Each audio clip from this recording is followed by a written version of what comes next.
The compound's night air carried diesel and dust.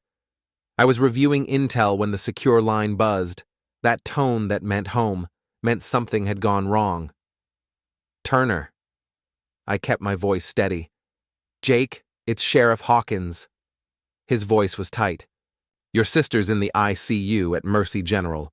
Broken jaw, 3 broken ribs, internal bleeding. My pen stopped moving.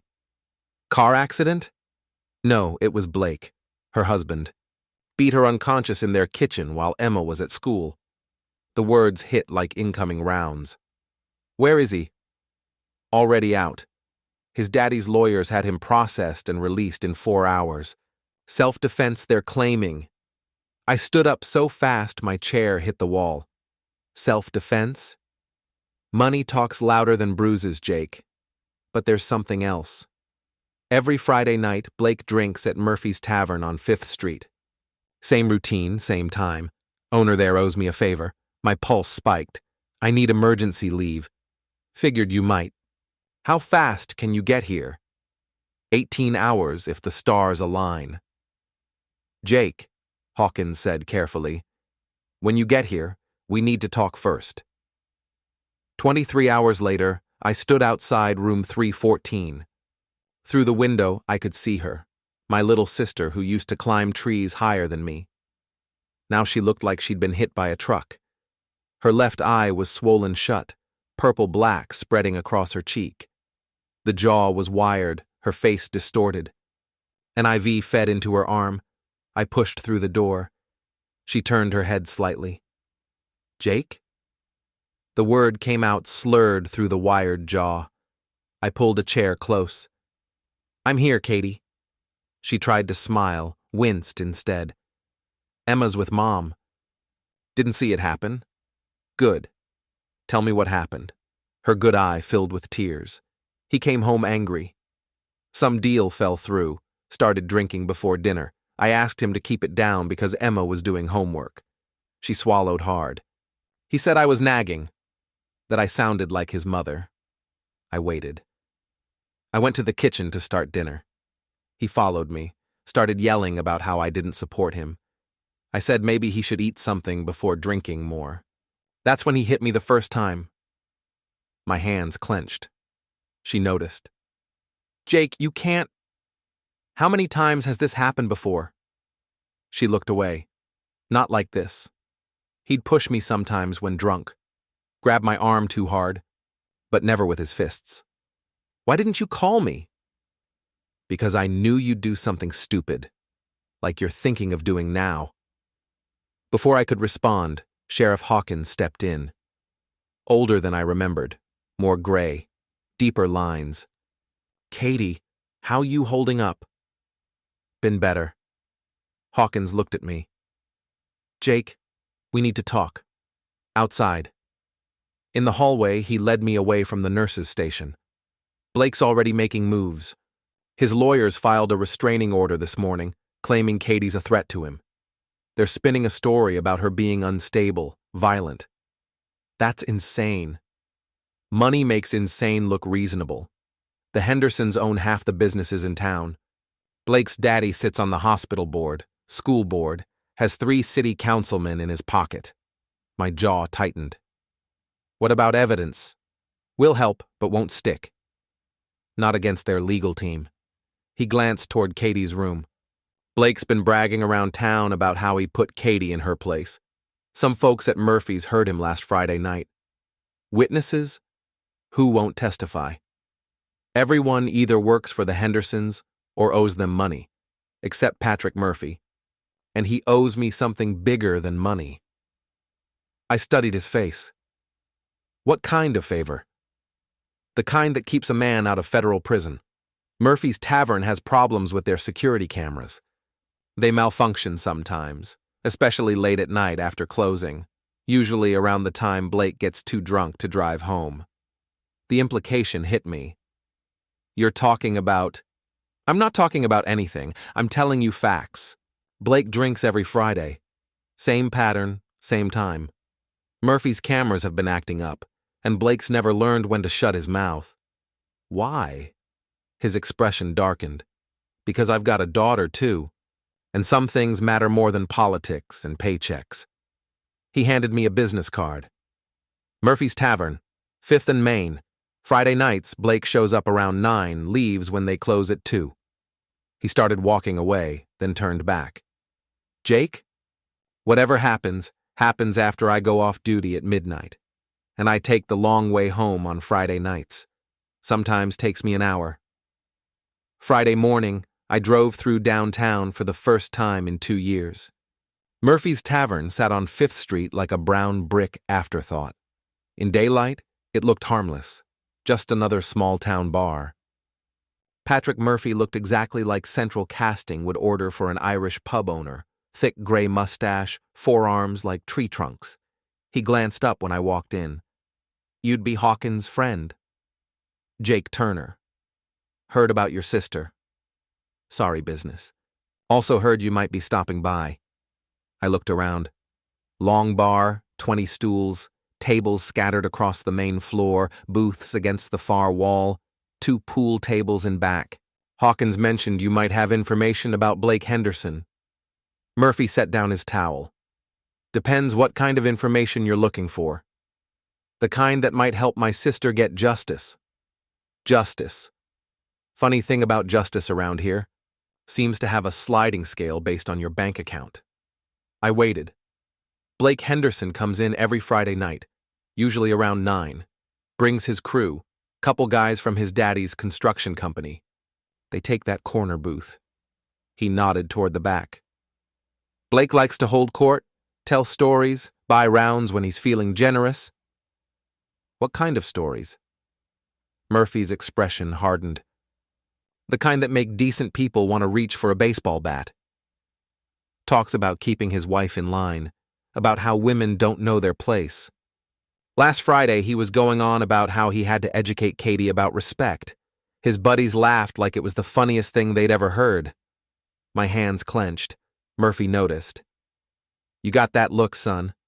Question is, what are you planning to do about it?" "I haven't decided yet." "When you do decide, you should know a few things." Blake usually leaves around 1:30, 2 o'clock. Always takes the back exit. Doesn't like walking past people. Smart man, in his own way. And the cameras? Funny thing about that. System's been acting up lately. Sometimes works fine, sometimes the hard drive fills up and stops recording. Usually happens late at night, around closing time. Why would you help me? Because 30 years ago, Sheriff Hawkins had a choice. He could have arrested me for something that would have landed me in federal prison, or he could have looked the other way while I handled a problem the law couldn't touch. Murphy's eyes went distant. Some bastard was selling drugs to high school kids, including my nephew. Courts couldn't make anything stick. Hawkins gave me 5 minutes alone with the man, then arrested him for assaulting me. What happened?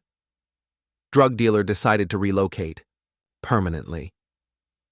Murphy picked up another glass. Sometimes the law can't reach where it needs to reach. A woman's voice came from the back. "Patrick, who's up front?" Maggie turned out to be the bartender, mid-40s, bleach blonde hair, wearing jeans and a Murphy's shirt. She had the look of someone who'd heard every story. "You're Katie Turner's brother," she said. "That's right. I'm real sorry. Katie used to come in for lunch when she worked at the clinic. Sweet girl, always polite." "She mention any problems at home?" Maggie and Murphy exchanged a look. "Not in so many words. But I've been doing this job for 20 years. You learn to read the signs." She'd come in with makeup that didn't quite cover a bruise, sunglasses on cloudy days, always jumpy when her phone rang. "Did Blake ever come in when she was here?" "Once. Last month. Katie was having lunch, talking about Emma's school pictures. Blake walked in, saw her sitting there, temperature dropped 20 degrees.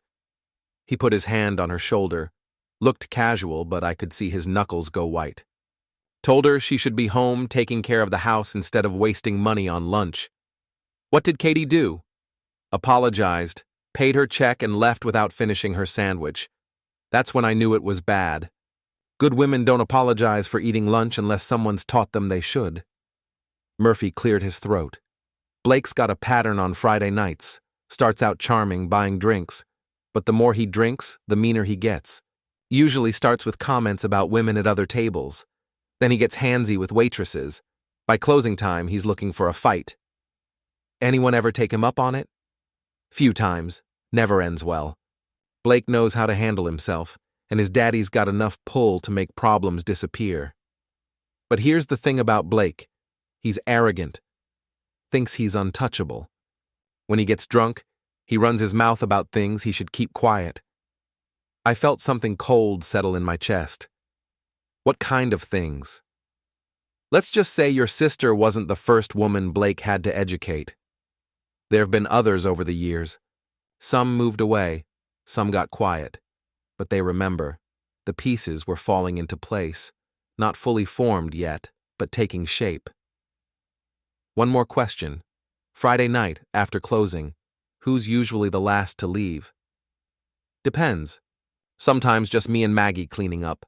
Sometimes Blake hangs around if he's too drunk to drive. Murphy's smile was razor thin. Course, if the cameras aren't working, there's no way to know exactly when someone leaves. Memory gets fuzzy when you're tired. I understood.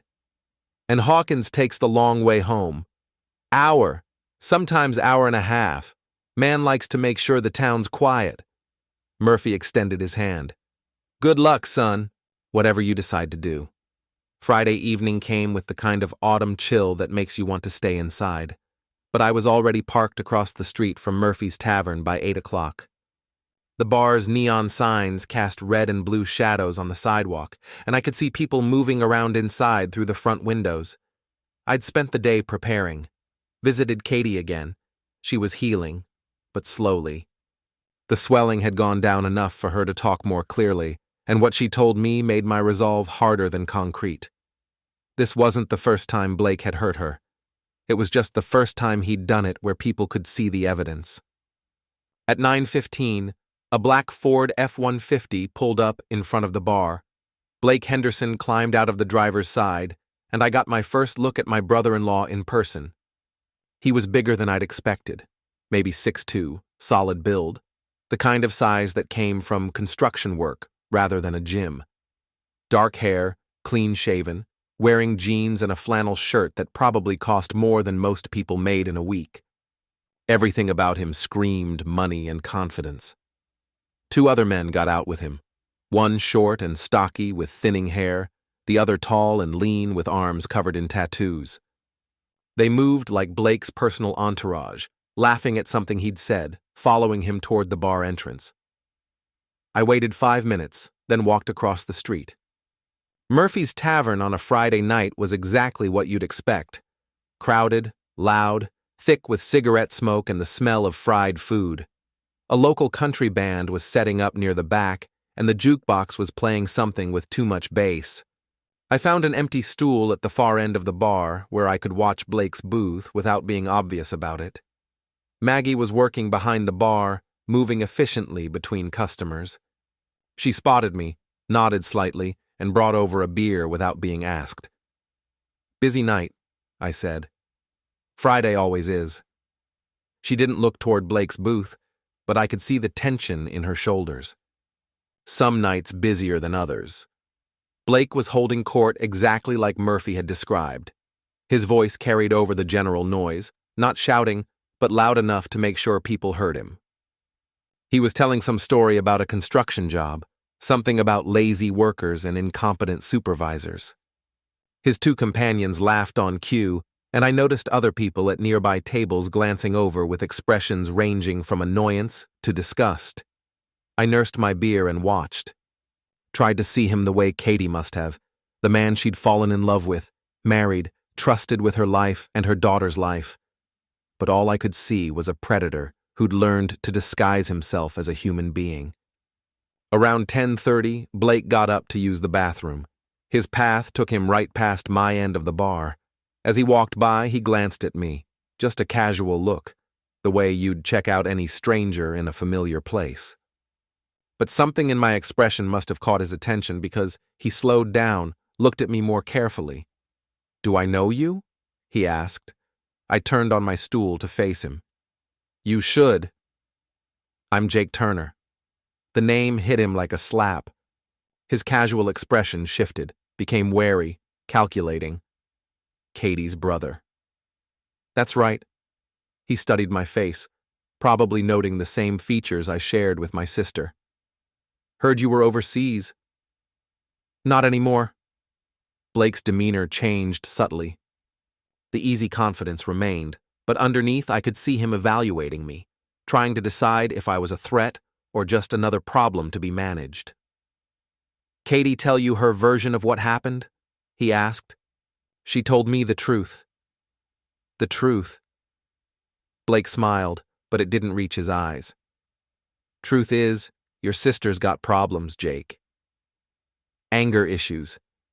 She attacked me in my own kitchen, and I had to defend myself. Ask anyone. I'm not a violent man. Is that what you told your lawyers? Didn't have to. They saw right through her story. He stepped closer, lowering his voice. See, Katie's been struggling since Emma was born. Postpartum depression, mood swings, sometimes she just snaps. I've been trying to get her help, but she won't listen. The lies came so smoothly, so convincingly, that I almost admired the skill involved. Almost. Funny thing, I said. Her medical records don't show any history of mental health issues. Medical records don't show everything. Sometimes people hide their problems. Blake's smile widened. But I'm sure you and I can work this out like reasonable men. Katie needs help, not more stress. Maybe it's better if you went back to wherever you came from. Let the family handle this privately. I am family. You're military. You follow orders, go where they tell you, fight their wars. Blake's voice got harder. This is my town, my home, my wife, and I've got resources you can't imagine. Before I could respond, one of Blake's companions appeared at his shoulder, the short, stocky one. Blake, everything okay? Fine, Donnie. Just talking to Katie's brother. Blake looked back at me. We're done here, right? I stood up slowly, letting him see my full height. I wasn't as big as Blake, but I was harder. Military conditioning and 8 months of deployment had burned away anything soft. Yeah, I said. We're done here. Blake nodded, satisfied he'd made his point. He and Donnie walked toward the bathroom, talking in low voices. I sat back down, finished my beer. Maggie appeared next to me. You okay? Just getting acquainted with my brother-in-law? She glanced toward the bathroom, then back at me. He's rattled. I can see it. Blake doesn't like it when people don't back down. Good. Over the next hour, I watched Blake's pattern develop exactly as Murphy had described. The alcohol loosened his tongue and shortened his temper. He got louder, more aggressive. When the waitress brought their next round, he grabbed her wrist and held it while he made some comment that made her face go red. She pulled free and walked away quickly. By midnight, Blake was looking for trouble. He made comments about other patrons loud enough for them to hear. He argued with Donnie about some business deal. When a young couple at a nearby table asked him to keep it down, he turned in his seat and stared at them until they got uncomfortable and moved to a different table. Same pattern every week, Maggie said quietly as she collected empty bottles from my end of the bar. Starts out charming, ends up looking for a fight. At 12:45, the band finished their last set and began packing up equipment. The crowd was thinning out, people with jobs and families and responsibilities heading home to get ready for Saturday morning. But Blake showed no signs of leaving. At 1:15, Murphy announced last call. Blake ordered another round for his table and made a comment about how the night was just getting started. Most of the remaining customers settled their tabs and headed for the door, but Blake's group stayed put. By 1:45, there were maybe 8 people left in the bar besides staff. Blake was arguing with the tall, tattooed guy about something involving money and contracts. Their voices were getting heated. At 2 o'clock, Murphy flicked the lights twice, the universal bar signal for closing time. Everyone started moving toward the exit except Blake's table. Come on, Blake, Donnie said. Let's call it a night. Night's not over till I say it's over, Blake slurred.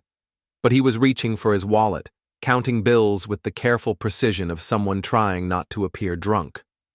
Murphy walked over to their booth. Time to settle up, gentlemen.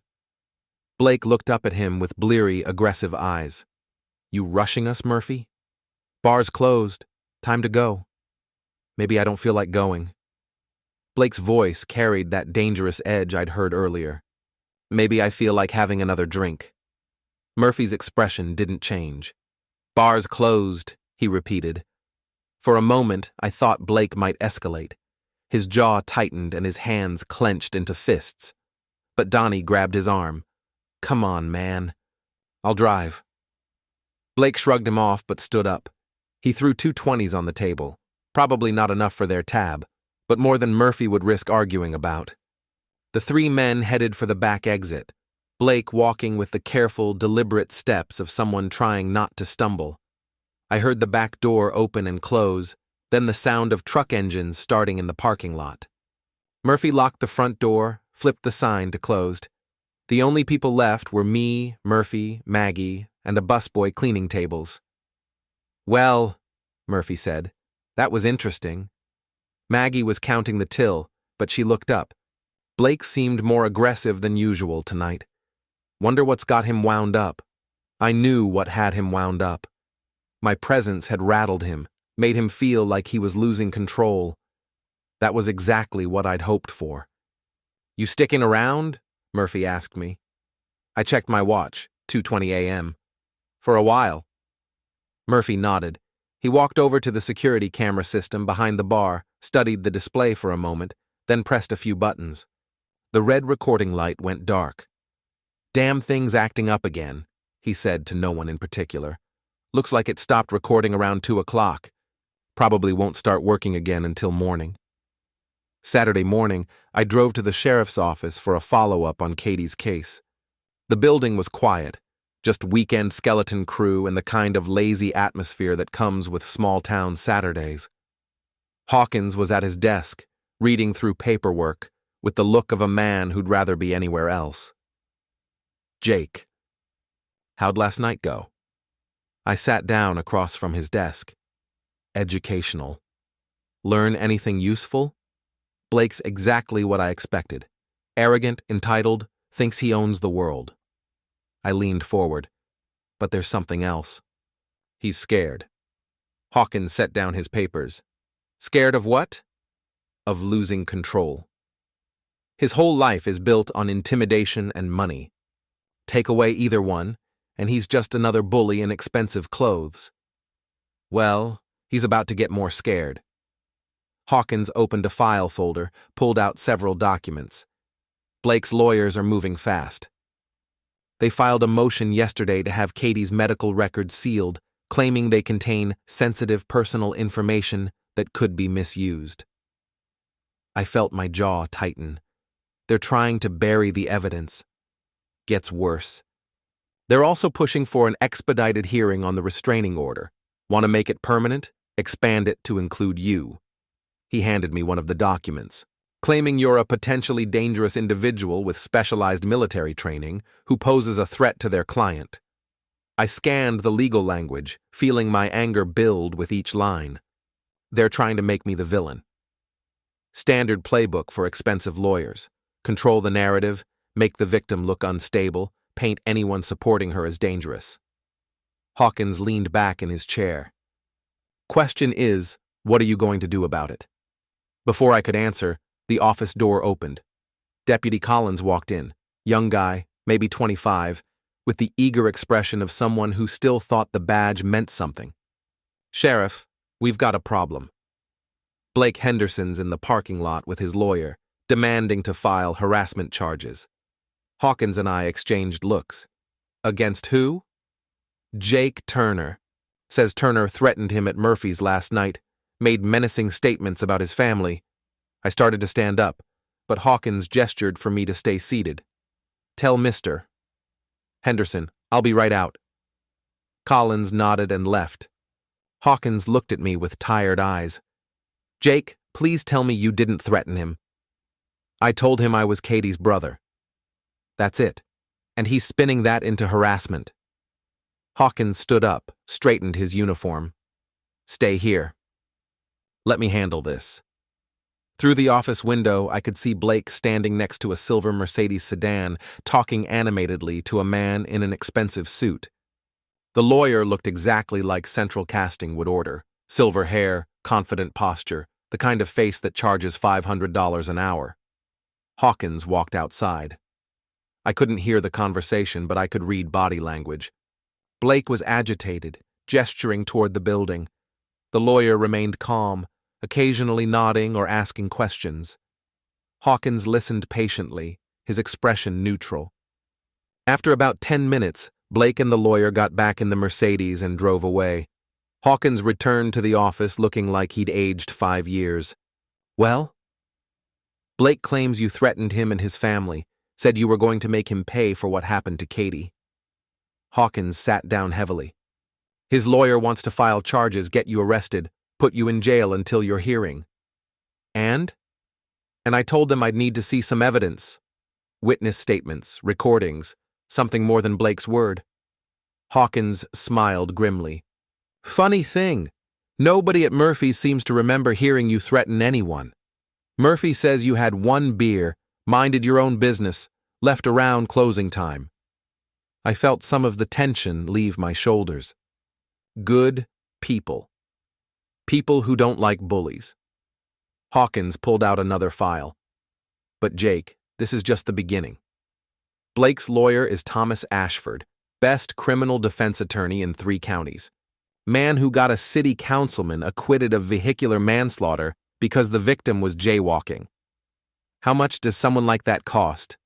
More than you or I make in 2 years. But the Henderson family's got money to burn. Hawkins opened the new file. I did some digging on Blake's history. Turns out this isn't his first dance with domestic violence. He handed me a police report dated 3 years earlier. Different town, different woman, same pattern. Charges filed, victim intimidated, charges dropped. She moved to Oregon afterward, Hawkins said. Wouldn't return my calls. There were 2 more reports. Different jurisdictions, different years, same story. Blake Henderson had a pattern, and he had the resources to make problems disappear. Why hasn't anyone stopped him? Because he's smart about it. Never leaves marks where people can see them. Always has an explanation. And his family's got connections everywhere. Judges, prosecutors, police chiefs. Hawkins leaned forward. Jake, I need you to understand something. If you go after Blake Henderson, you're not just fighting him. You're fighting a whole system that's designed to protect people like him. What about Katie? Who's protecting her? Right now? Nobody. The words hit like a physical blow. Her lawyer's a public defender who's handling 40 cases at once. Blake's got Ashford and a team of investigators trying to prove she's unstable. And if Blake wants her to disappear permanently, all he has to do is wait for the right moment. I stared at him. What's that supposed to mean? It means accidents happen. Kitchen fires, car crashes, falls downstairs, and Blake Henderson would be devastated by the tragedy, but he'd have an alibi. Hawkins' voice was cold. I've seen it before, Jake. Rich men who think their wives are becoming inconvenient. The room seemed to get smaller, the air thicker. I could hear my pulse in my ears. So what do I do? Hawkins was quiet for a long moment, staring at his hands. When he looked up, his expression was carefully neutral. Officially? You stay away from Blake Henderson. You don't approach him, don't contact him, don't do anything that could be construed as harassment or intimidation. And unofficially? Unofficially, I'd say that Blake Henderson has gotten away with hurting women for too long. And sometimes the system fails so completely that good people have to step outside it. He met my eyes. But if someone were to do something like that, they'd need to be very careful, very smart, and very lucky. I understood. He was telling me what I already knew, that the law wouldn't protect Katie, wouldn't stop Blake, wouldn't deliver justice. But he was also telling me that some things mattered more than the law. Hawkins, if something were to happen to Blake Henderson, I'd investigate it thoroughly, follow every lead, interview every witness, process every piece of evidence. His voice was steady. Course, investigations take time, sometimes weeks or months before you can build a case. And sometimes, despite your best efforts, you just can't find enough evidence to make an arrest. We looked at each other across the desk, two men who understood that justice and law weren't always the same thing. I should probably head back to the hospital, I said. Check on Katie. Probably should. Hawkins stood up. Jake? Be careful out there. Blake Henderson's dangerous, but he's not stupid. If he feels cornered, he might do something desperate. I'll keep that in mind.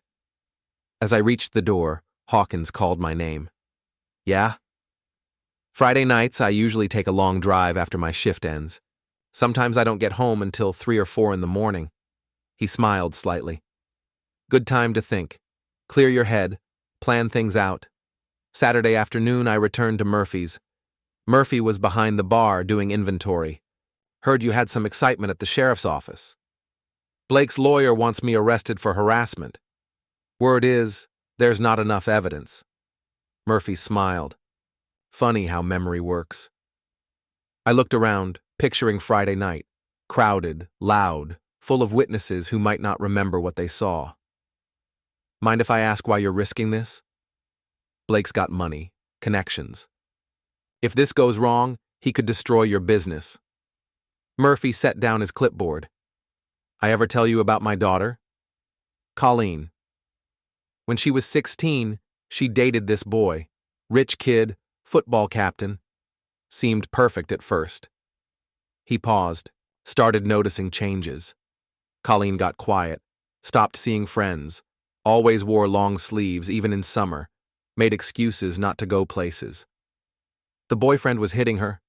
Worse, he was training her, teaching her she deserved it, that it was normal. Murphy's voice turned bitter. By the time I realized what was happening, she was so broken she defended him when I tried to intervene. What happened? Kid's family had money, connections. Police treated it like teenage drama. School couldn't get involved. Murphy gripped a glass hard. So I handled it myself. The boy decided Colleen wasn't his type anymore. Transferred schools, went far away. Where is she now? Denver. Married to a good man, 2 kids, works as a social worker helping other women. His smile was genuine. She calls every Sunday, but she never knew what I did for her. Maggie walked in, wearing jeans instead of work clothes. You two plotting something? Just talking, Murphy said. Well, whatever you're talking about, I want in. I've been watching Blake Henderson hurt women for 3 years. I'm done being a bystander. Murphy looked uncomfortable. This isn't your fight. The hell it isn't. 3 months ago, a woman came in around lunch. Pretty girl, maybe 25, wearing makeup that didn't quite cover a black eye. Maggie's expression darkened. Blake walked in with associates. Saw the girl, started talking loud about how some women couldn't take a joke, took things too seriously. Girl finished her drink fast and left. You think he knew her? I think he'd hurt her before. Was reminding her what would happen if she caused trouble. Maggie sat down.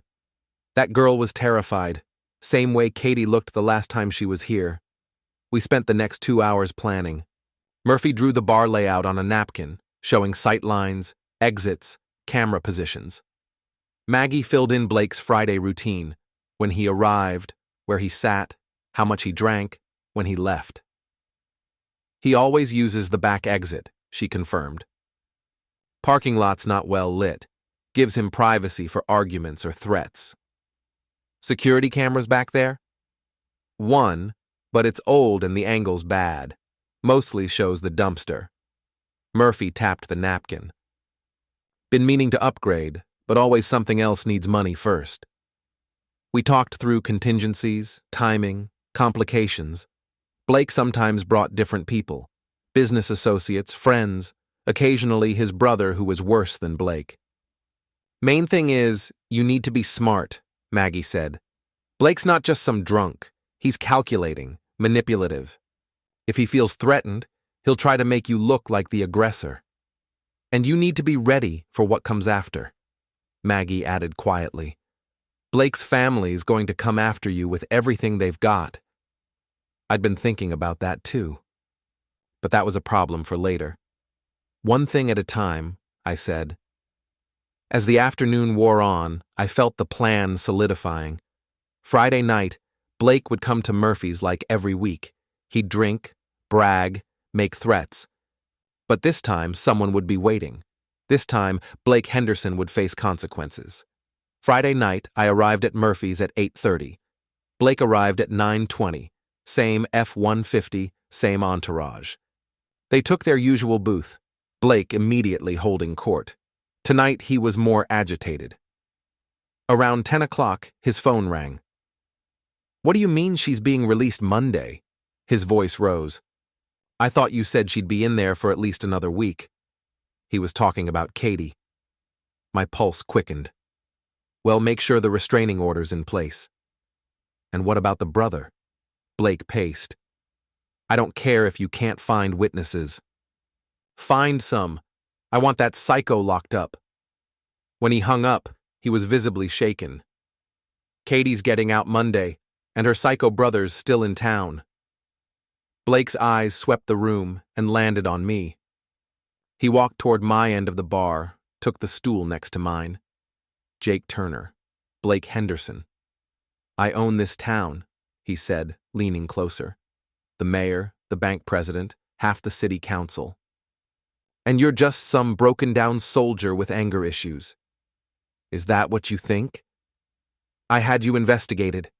Combat stress, disciplinary issues. A real ticking time bomb. His confidence grew. When you finally snap, nobody's going to believe an unstable veteran over a respected businessman. What about Oregon? Kentucky? Tennessee? 3 states, 3 women, same pattern. Blake's confidence cracked. I don't know what you're talking about. Beat them up, intimidate them, use lawyers to make them disappear. But this time you hurt my family. Blake walked back to his booth, said something that made his companions look worried. At 11:30, 2 security guards walked in, Blake's backup. I heard one guard ask, "Want us to handle this here?" No, too many witnesses. We wait until he leaves, follow him outside, but I heard every word. They were planning an ambush, 5 against 1. Time to go, one guard said at 2 a.m. In a minute. That's when I realized they'd made a critical error. They thought I'd try to escape. Actually, I said, standing slowly, I think it's time we settled this. The bar went dead quiet. Blake recovered first. Settled what? The question of what kind of man you really are. I walked away from the bar. You've spent the week calling me unstable, dangerous, but you're the one who's scared. I'm not scared of you. Then why the backup? Why not handle this yourself? Because you're a trained killer. Stop. You want to know what I'm trained for? I'm trained to recognize predators, to protect people who can't protect themselves. I stepped closer. Blake stepped back. And right now, I'm looking at a threat. A man who put my sister in the hospital and bragged about it. Here's what's going to happen, I continued. You're going to confess. Right here, right now. Admit that you beat my sister. Blake's laugh was nervous. You're insane. Or we can settle this the way you really want to. No lawyers, no money, just you and me. I pulled out a small digital recorder. I've been recording our conversations all week. You like to talk, Blake. Brag about your conquests. Blake's confidence cracked. You can't record someone without consent. So is domestic violence. So is witness intimidation. I set the recorder on a table. Tell the truth, and maybe we can work something out.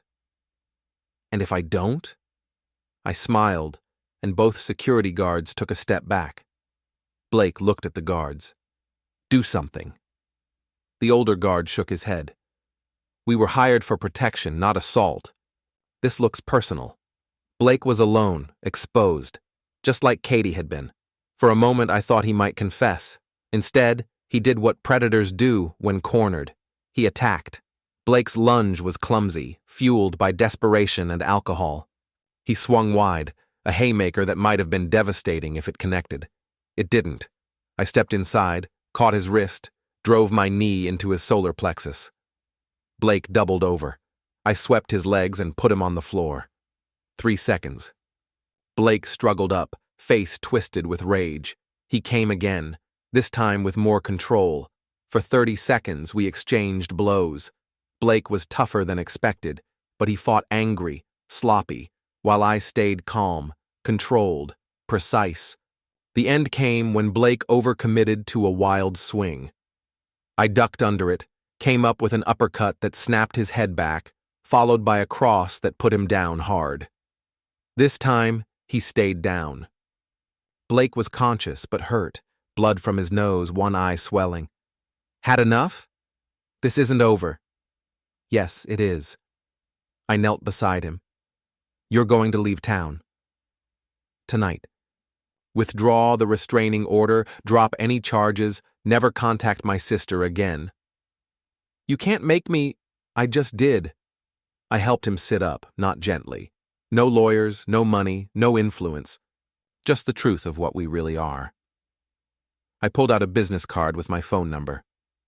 You ever touch my sister again? You ever think about hurting another woman? Call this number first.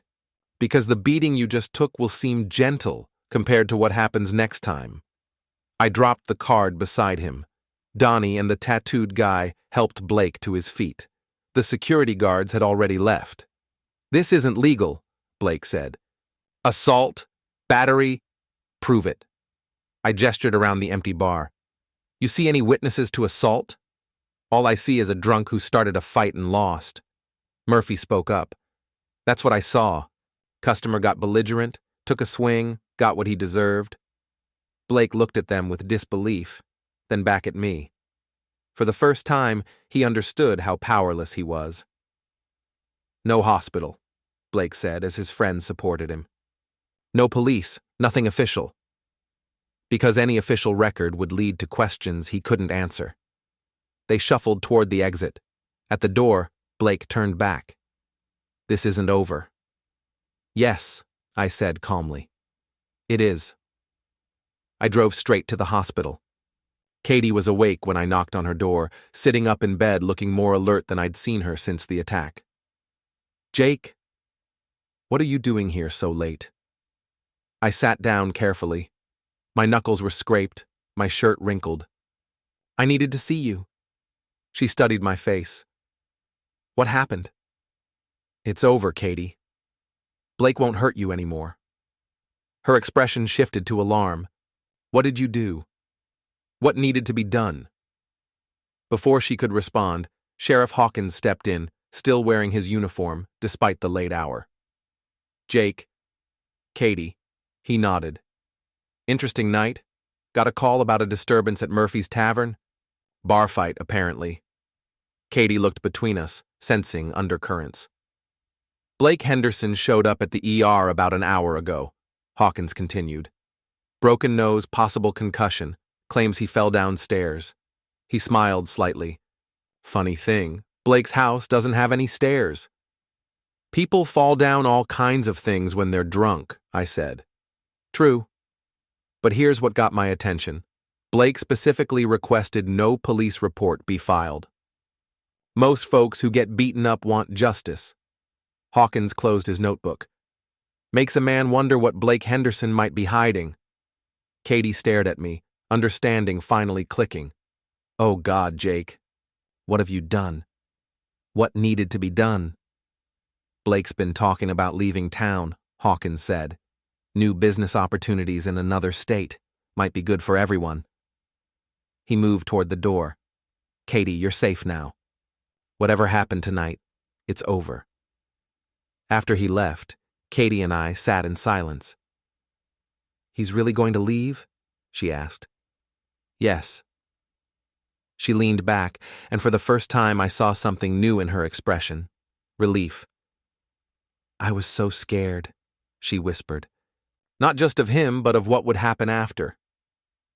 That's not going to happen. I squeezed her hand. Blake Henderson is a coward who's never faced real consequences. Tonight he learned what happens when someone fights back. She was crying now, not broken tears, but something cleaner. What happens now? Now you heal. You get better. You start over. For the first time since I'd arrived in town, Katie smiled. It was tentative, but real. I love you, Jake. I love you too. I stayed until she fell asleep. When I left the hospital, the sun was beginning to rise. Blake Henderson's truck was gone from the tavern parking lot. The bar was dark, locked up tight. I drove through the quiet streets one last time, past familiar landmarks of a childhood that seemed like it belonged to someone else. Katie was safe. Blake was gone. Justice, in its own rough way, had been served. The bar had closed that night, and Blake Henderson never saw another sunrise in the town where he'd thought he was untouchable.